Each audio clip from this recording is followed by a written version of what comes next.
Jadi pantai terkotor kedua, ribuan warga Lampung bantu nelayan ikan bersihkan pantai Sukaraja.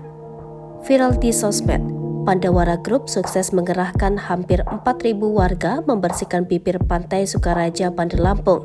Pandawara Group dan warga Lampung membersihkan sampah yang telah menumpuk puluhan tahun di bibir pantai Sukaraja Senin 10 Juli 2023.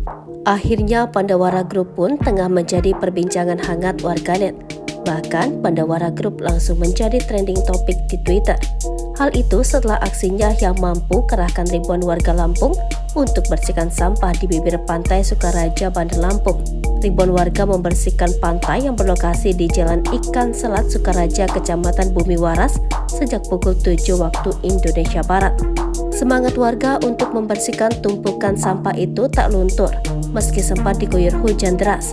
Salah satu warga, Bonge, mengatakan kegiatan tersebut bisa membantu para nelayan sekitar. Imron selaku Kepala Lingkungan RT 9 menyampaikan, di lokasi tersebut sebenarnya ada pengolahan sampah, tetapi saat ini sudah tidak berfungsi. Mengenal Pantai Sukaraja di Bandar Lampung. Pantai Sukaraja dinobatkan sebagai pantai terkotor nomor 2 di Indonesia. Kenapa Pantai Sukaraja dinobatkan pantai terkotor kedua se-Indonesia sampai viral di media sosial? Adapun TikTokers Pandawara menobatkan Pantai Sukaraja sebagai pantai terkotor nomor 2 di Indonesia hingga viral di media sosial.